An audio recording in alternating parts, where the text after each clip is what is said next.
আসসালামু আলাইকুম। সবাই কেমন আছেন? আশা করি সবাই অনেক ভালো আছেন। আল্লাহ আপনাদের সবাইকে অনেক ভালো রাখুক সে দোয়া করি। আচ্ছা, আজকে আমরা আলোচনা করব ওয়াইপিএল নিয়ে। ইয়াকিন পলিমার। আচ্ছা, এখন আপনাদের সবার আগে যে প্রশ্নগুলো মাথায় আসে বা আপনারা যেগুলো নিয়ে আমাকে নক করেন বা যেগুলো নিয়ে আমরা বেশি টেনশন করি সেই জিনিসগুলো আগে ক্লিয়ার করি, হ্যাঁ? সর্বপ্রথম প্রবলেম যেটা আপনারা বলেন আমাদেরকে সেটা হচ্ছে এটা তো ভাই জেড ক্যাটাগরি শেয়ার, এটার কোম্পানি বন্ধ, সবকিছু ঠিক আছে। আপনারা আপনাদের জায়গা থেকে ১০০ টাকা দেখেন। এইসব চিন্তা করার পরে কি হয়, পাবলিক অনেক সেন্টিমেন্ট নিয়ে কাজগুলো করে। করার পরে প্রাইসটা দেখেন কোথা থেকে কতটুকু গেছে। এখানে ১৩ টাকা ছিল, ১৩ টাকা থেকে ১৭ টাকা পর্যন্ত সে অলরেডি মুভ আপ করে ফেলছে শুধু এটুকু চিন্তা করতে করতে। ২০২২ সাল থেকে সে কি করে না, কোনো ডিভিডেন্ড দিচ্ছে না, অপারেশন বন্ধ। এবং আমাদের ক্যাশ ফ্লো, মানি ক্যাশ ফ্লো কিন্তু আলটিমেটলি ২ বছর, লাস্ট ২ বছর যেগুলো আমরা কোয়ার্টারলি আমাদের রিপোর্ট এসছে সেগুলোতেও এটা এখন পর্যন্ত মাইনাস আছে। এত কিছুর পরও কেন আমি আসলে এটা নিয়ে আসছি সেটা নিয়ে একটু কথাবার্তা মানে মূল কথাটা আসলে এখানে। তো আমাদের যে পার্সপেক্টিভ বা যে থিংকিং সেটা নিয়ে আমাদের মূল যে পয়েন্ট, সবার আগে আমি পার্সোনালি এটাতে ট্রেড করার জন্য ওয়েট করতেছিলাম, বাট আমার প্রাইস পয়েন্ট মানে প্রাইস আসার আগে মার্কেট অলরেডি ১৩ টাকা থেকে মুভ আপ করে চলে গেছে। এখন ফ্যাক্ট হচ্ছে যেহেতু মার্কেটটা অলরেডি মুভ করার একটা পর্যায়ে চলে আসছে বা আগের যে এরিয়া ছিল ওখান পর্যন্ত পৌঁছে গেছে, তারপরে আমি চিন্তা করলাম যে না ঠিক আছে, একটা ট্রাই দেই, যদি কিছু একটা হয় পরবর্তীতে। এটা কোম্পানি বন্ধ, এটা আমি আগেই বলে দিচ্ছি, আপনাদের যদি এখনই ইগনোর করতে চান এখনই অফ করে দেন, দেখার দরকার নেই। কিন্তু পরবর্তীতে কখনো যদি এটা আপনার মনে হয় যে না এটা হয়তো সেদিন খুলে গেছে বা কোনো একটা এমন নিউজ আসছে যেটাতে মার্কেট খুব ভোলাটাইল হয়ে যেতে পারে, তার আগেই যেন আমরা এন্ট্রিগুলোতে মানে এন্টার করতে পারি, ওই জিনিসগুলোর জন্য আমরা আসলে এটার পার্সপেক্টিভ গুলো নিয়ে আলোচনা করবো। চলেন, অনেক কথা হয়ে গেছে। এরপরে আপনাদের নেগেটিভিটি আপনাদের মধ্যেই রাখেন ভাই, আমি আমার কাজ করে যাচ্ছি। প্রথম যে জিনিসটা সেটা হচ্ছে এখানে প্রাইস প্যাটার্ন। আমি যেটা নিয়ে বসছি বা যেটা আমি বুঝাতে চেষ্টা করতেছি সবার আগে সেটা হচ্ছে, আপনারা যদি এখানের দিকে একটু তাকান তাহলে আমাদের এখানে একটা প্রাইস ড্রপ হয়েছিল, দেন প্রাইসটা কি করছে, আপ করছে। আপ করার সময় আমরা দেখতে পাচ্ছি এটা যে হাই করছে এবং এটা যে লো আছে, এই লো থেকে এটাকে আমরা লো টু হাই বলি, এই লো থেকে হাই এর মাঝখানে একটা এরিয়া আছে 50%। ওকে, এই 50% এর এরিয়াটা একেবারে ১৩ টাকা ৯০ পয়সা একুরেটলি বসছে, যেটা 50% এর এরিয়া হিসেবে মার্ক আউট হয়। আমরা যদি এটাকে এভাবে না দিয়ে এইভাবে দিই তাহলে আমরা দেখতে পাবো এটার হাইও কিন্তু ১৩ টাকা ৯০ পয়সাতেই অ্যাডজাস্টেবল গেল। তাহলে আমরা এখানে একসাথে দুটো জিনিস পেলাম যেটাকে আমরা কনফ্লুয়েন্স এরিয়া বলি। অর্থাৎ যখন দুটো জিনিস, একটা টেকনিক্যাল অ্যানালাইসিসের অনেক অনেক ধরনের পার্ট হয়। এখন কেউ ক্রসওভার দিয়ে ট্রেডিং করতেছে, কেউ সাপোর্ট রেজিস্ট্যান্স দিয়ে করতেছে, কেউ চ্যানেল দিয়ে করতেছে, কেউ হোয়াটএভার, যেটা দিয়ে মন চায় ট্রেডিং করুক, আমাদের কোনো প্রবলেম নেই। আমাদের কাজ হচ্ছে যে আমরা ধরুন ৫টা ৬টা জিনিস সম্পর্কে জানি, ওই ৫-৬টা জিনিসের ভিতর যত বেশি জিনিস এক জায়গায় একটা প্রাইজে এসে মিলিত হবে, ওইটা হবে আমাদের সবচেয়ে বেশি স্ট্রং এরিয়া। দ্যাটস ইট, এখানে এর বেশি কিছু নাই। তো এই কনফ্লুয়েন্স এরিয়াগুলোর ভেতরে প্রথম আমাদের কাছে এটা একটা সাপোর্ট হওয়ার কথা ছিল, যেটা উপরে ভাঙার যখন রেজিস্ট্যান্স ছিল, রেজিস্ট্যান্স ভাঙার পরে এটা সাপোর্ট হিসেবে মার্কেটে কাজ করবে। ফার্স্ট, দেখেন এটা ফিবোনাচির হাই টু লো এর মাঝখানে 50% দুইটা। এরপরে এখানে আমরা দেখতে পাবো যে এরিয়ার ভেতরে কোথাও কোনো সাপোর্ট রেজিস্ট্যান্স বা চ্যানেল হোয়াটএভার যেটা পাই এরকম কোনো কিছু আছে কিনা, আমার চোখে এখন পর্যন্ত এরকম কিছু পড়েনি। তো আলটিমেট প্রাইস যখন এটা এই প্রাইসে আসলো, দেখেন এখান থেকেই মার্কেট মুভ করে গেছে।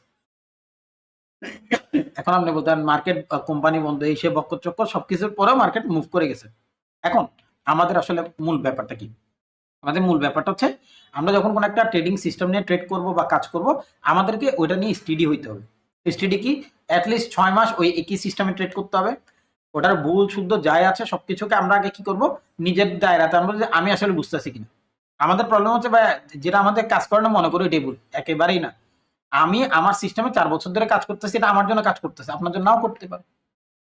আমি একটা কথা বারবারই বলি, ওয়ার্নার বাফেটও যদি আপনাকে শেখায়, ওয়ার্নার বাফেটের মতো করে আপনি 100% ট্রেডিং করতেই পারবেন না। There is no way. কারণ আপনি ইমোশনালি একটা টোটালি আলাদা মানুষ। আমি যার থেকে শিখছি আমি ওনার মতো করে 100% ট্রেডিং করি না, আমি আমার মতো করে এখানে অনেক কিছু অ্যাড করে ফেলছি। তো কেউ কারো থেকে শিখে আসলে 100% ট্রেডিং করতে পারবে না, বা কেউ আপনাকে প্রফিটেবল বানাতে পারবে না যতক্ষণ না আপনি মেন্টালি প্রফিটেবল হওয়ার থিঙ্কিং এ আসবেন। এগুলো হচ্ছে ম্যাটার। চলেন আমরা এরপরে ডেলিতে চলে যাই, এখানে আমাদের উইকলিতে কিছু নাই আর, আমার যেটা দেখানো ছিল ওটা শেষ। এবার আমি ডেইলির ক্ষেত্রে একটা জিনিস মার্ক আউট করে রাখছি, সেটা হচ্ছে 10 টাকা 10 পয়সার একটা লেভেলই আছে এখানে, বাকি সব কিন্তু আমি ওমিট করে দিচ্ছি, কিছু নাই। চলেন আমরা ডেইলি এর বেসিসে আমাদের কাছে আমরা আগে প্রথমে জায়গাটাকে একটু মার্ক আউট করি যে আমাদের আসলে পয়েন্টটা কি। এটা আমাদের হাই ছিল, এটা আমাদের লাস্ট লো হয়েছে, উপরে চেষ্টা করছে যেতে পারেনি। নিউ লো যদি হয়, আমি এখনো বলতেছি না নিউ লো এর জন্য রেডি হয়েছে, কারণ প্রাইস যতক্ষণ এই অংশটাকে ভাঙতেছে না 16 টাকা 50 পয়সা বা 15 টাকা 50 পয়সার নিচে যতক্ষণ সে ট্রেডিং করতেছে না, ততক্ষণ সে সেলের জন্য রেডি হচ্ছে না। এখন আসতে পারেন। তো আপনি বলতে পারেন ভাই মার্কেট 17 টাকা 70 পয়সা, আপনি 15 টাকার গল্প শোনাইতেছেন। ভাই আমি সবসময় আগে কি হয় বা কি করব সেটা নিয়ে একটা প্ল্যান করি, ঠিক আছে? তারপরে কি হচ্ছে ট্রেড এক্সিকিউশনের ইস্যু। আপনি কত কত টাকা কোথায় ঢালবেন, প্রত্যেকটা জিনিসের এখানে একটা ক্যালকুলেশন আছে। এই পুরো মার্কেটটা ম্যাথমেটিক্স। তো আমাকে আমি 100% ম্যাথমেটিক্সের টিচার না বা স্টুডেন্ট না যে আমি এটা নিয়ে আসলে বুঝাবো বা আমার এটা কাজও না। আমি মার্কেট বুঝি, মার্কেট বুঝানোর চেষ্টা করি। চলেন, কারণ এখানে আমি যেটাই বলবো সেটা আপনাদের দোষের কাতারে পড়ে, আমার ওটা নিয়ে আবার গুতাগুতি করে অভ্যাস। যাই হোক, এখন আমাদের মূল টার্গেট হচ্ছে মার্কেট কোথা থেকে উঠছিল। মার্কেট প্রথম আমরা দেখতে পাচ্ছি উঠছিল এখান থেকে। তাহলে আমি এটাকে অমিট করে দেবো যতক্ষণ হাইকে ব্রেক করতেছে না। হাই ব্রেক করে নাই, এই অংশ বাদ, এইটুক পর্যন্ত আমাদের কোনো বাইং হবে না। Clear that? এখন আপনি বলতে পারেন ভাই মার্কেট থেকে এখানে এসে একবার বাই করবে কেন, এখানে হেড এন্ড শোল্ডার আছে, করতেই পারে। কিন্তু আপনি 10% পাইতাম না, যান খারাপ, মানে তামা তামা হয়ে যাবে, নাও পেতে পারে। আমি কেন করবো সেখানে যেখানে আমার 10% আসবে না। সবার আগে তো এটা অ্যাটলিস্ট আমাকে তো 5% এসএল মারতে হবে। তো 5% যদি এসএল মারতে হয় এবং 1:2 যদি আমাকে ট্রেডিং রেশিও মানে মেনটেন করতে হয়, তাহলে আমার অ্যাটলিস্ট 10% লাগবে, কারণ আমরা এই মার্কেটটাতে ট্রেডিং করি পার্সেন্টেজ হিসেবে, যেটা আমাদের টিক্সের হিসাব নেই। তো এখন আমি যদি 5% এসএল নেই আর 10% টিপি নিতে যাই, আমার জীবন অর্ধেকটা আমার এখানেই শেষ। এখন কখন এই ট্রেডিং আপনি পাবেন আমি নিজেও জানি না, পাইতেও পারেন নাও পাইতে পারেন, জাস্ট আমরা একটা থিঙ্কিং এর বেসিসে যাচ্ছি। লাস্ট হাই ব্রেক করবে না, লাস্ট লো যতক্ষণ ব্রেক করতে না ততক্ষণ কোনো বায়ের অপরচুনিটি নাই।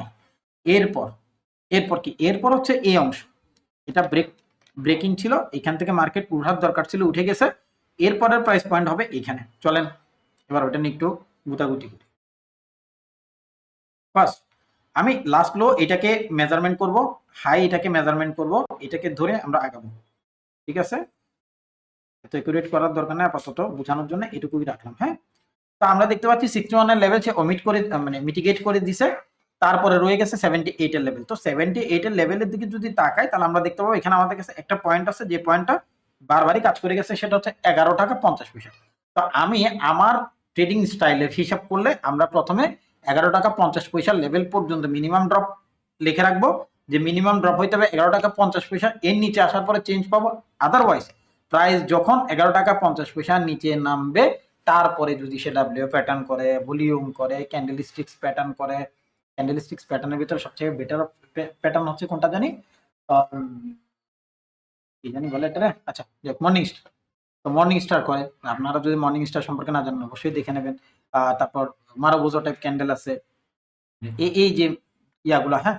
তারপর আরো কয়েকটা আছে, তো ওখানে যে কোনো একটা হইলে হবে। জাস্ট আমাদের সবার আগে এরিয়াতে পৌঁছাতে হবে 11 টাকা 50 পয়সা অ্যাটলিস্ট মিনিমাম, যদি লাস্ট টাইম ব্রেক না করে, আবার বলতে 20 টাকা 32 পয়সা লেভেল ব্রেক না করলে আমাদের ফার্স্ট এরিয়া হবে 11 টাকা 50 পয়সা মিনিমাম লেভেল। এর নিচে যখনই আসবে চেঞ্জ মেঞ্জ পাই যাই পাই আমরা ওখান থেকে শুরু করবো। এটা গেলে একটা পার্ট। সেকেন্ড পার্ট, যদি 10 টাকা 10 পয়সায় ডিরেক্টলি প্রাইস ড্রপ করে আসে, চান্সেস আর ভেরি লো, এখন পর্যন্ত এর কোনো চান্স নাই। কিন্তু যদি 10 টাকা 10 পয়সায় এরিয়াতে পৌঁছায় প্রাইস, একটা জিনিস মাথায় রাখবেন, এটা একটা ইউনিভার্সাল এরিয়া, যেটা উইকলি, মান্থলি এবং ডেলি তিনোটাতেই কাজ করে গেছে প্রিভিয়াসলি। তো এইটা কম বেশি মার্কেটকে ত্বরান্বিত করবে এবং এখানে লিকুইড মানি ঢুকবে, এটা আপনি মোটামুটি শিওর থাকেন। তো আমাদের ফার্স্ট এখন পর্যন্ত একটা জিনিস, লাস্ট আমাদের যে লাস্ট লো আছে, এটা কত প্রাইস, সরি 13 টাকা 12 টাকা 50 পয়সার নিচে, এটা হ্যাঁ 12 টাকা 67 পয়সা এটা লাস্ট লো ছিল। এর নিচে যখন নামবে 11 টাকা 50 পয়সা, ওখান থেকে আমাদের দেখা শুরু হবে। ওখান থেকে চেঞ্জ পাওয়ার জন্য ওয়েট করব, যদি চেঞ্জ পাই ভেরি গুড, যদি না পাই 10 টাকা 10 পয়সা আমাদের মেজর বাই পয়েন্ট হতে পারে, যেখান থেকে আমাদের আসলে পরবর্তীতে নট এখন, পরবর্তীতে 10 টাকা 10 পয়সা আমরা কিছু, যদি ডিরেক্ট বাই করতে চাই কিছু, আমরা এখান থেকে বাই করতে পারবো। এটা 1 লাখ টাকায় 30,000 হতে পারে, 30%। আপনি টোটাল যে অ্যামাউন্ট অফ মানি এখানে ইনজেক্ট করতে চাচ্ছেন তার অনলি ফর 30% অর্থাৎ 30% আপনি এখানে ইনজেক্ট করবেন। এর বেশি ইনজেক্ট করলে দায়িত্ব আপনার। আমি আমার তরফ থেকে আপনাদেরকে একটা জিনিস জানানোর দরকার ছিল, সেটা জানাইছি। পরবর্তীতে যদি লস হয়, সে 30% এর উপরেই আপনি লস নেবেন। কোনোভাবেই হুটহাট কোনো বাই সেলে যাবেন না। তো এমনি কোম্পানি বন্ধ, জানেন তো আমার কথা শুনতে ইয়ে বলে। আমরা এগুলোকে আবার হাইপে নাকি নিয়ে যাই। উনি যারাই বলে হাইপের আসলে ইস্যুস গুলা কিরকম সেটাই আমি জানি না এখন। তো আপনাদের যদি এতই প্রবলেম থাকে, আপনারা ডিএসি কে বলে এগুলো বন্ধ করাই দেন বেটার। আমাদেরকে আর এগুলো নিয়ে ভিডিও বানাইতে হবে না, আরো ভালো হয়। তো থ্যাংক ইউ, সবাই ভালো থাকেন, সুস্থ থাকেন। আল্লাহ আপনাদের সবাইকে অনেক ভালো রাখুন। ধন্যবাদ।